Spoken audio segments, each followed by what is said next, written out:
Waleed Aly on 774 ABC Melbourne. Now, you might have heard there's been, a horrible situation, a stabbing. 2 teenagers have been arrested. A teenage boy died from suspected stab wounds. This is in Melbourne's north, outside the Craigieburn Community Hospital. We're talking here about a 15-year-old boy from Micklin who was found with serious injuries outside as well. Staff member performed CPR on the teen. The victim died at the scene. There's obviously a lot we can't say about this. It's an unfolding situation. We really can't speculate on it or do any more than that. But it is a phenomenon we're starting to see a little bit more, and it's concerning in all sorts of ways, including the very obvious.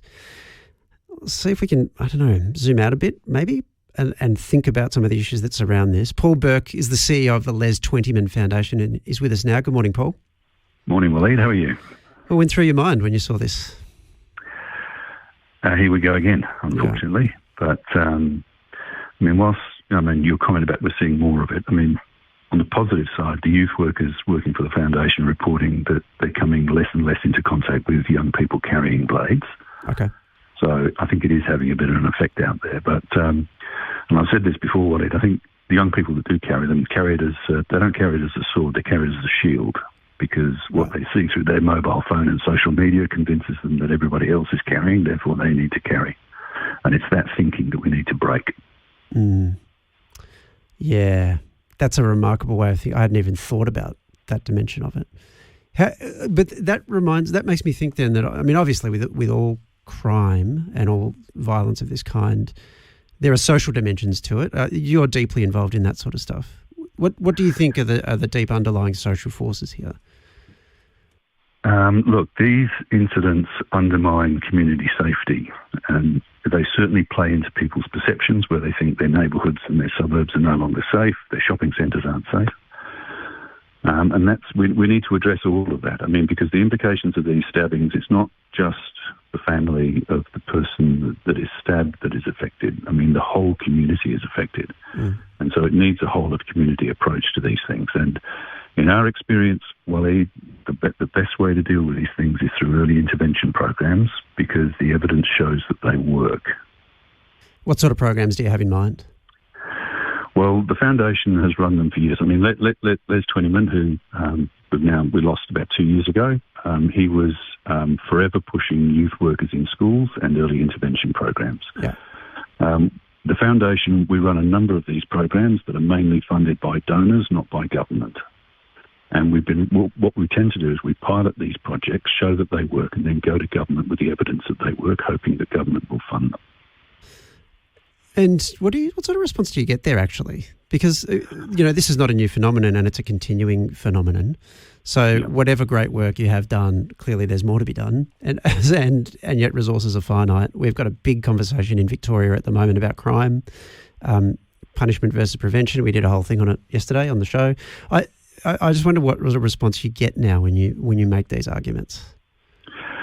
Look, I think it's falling on ground that's becoming more fertile. I think one of the drivers that's helped that is late last year the government established the Violence Reduction Unit, the VRU. We're working quite closely with the VRU. They're showing themselves to be very responsive to organisations like ours that can offer solutions to some of these problems, and that's a real big step forward. To the point where we've recently been awarded a $1.75 million contract to put in-school outreach youth workers in schools across the west of Melbourne and in Geelong. So we're finally starting to see some traction, but that's because the board of the foundation backed the programs that we put to them.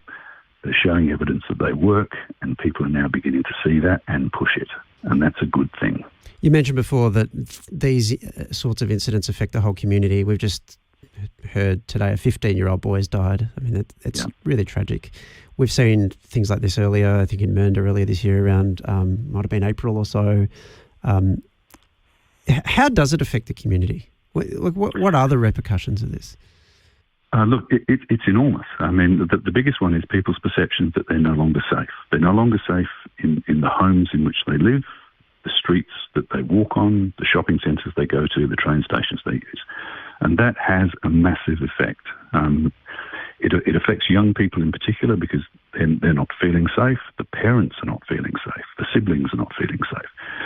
The implications on community cohesiveness are enormous, and we all need to address that. Government, Victoria Police, organisations like the Les Twentyman Foundation, and the community themselves. I mean, you might remember that in September last year, there were two young boys, Dow and Chol, who were killed at Cobblebank. Yeah.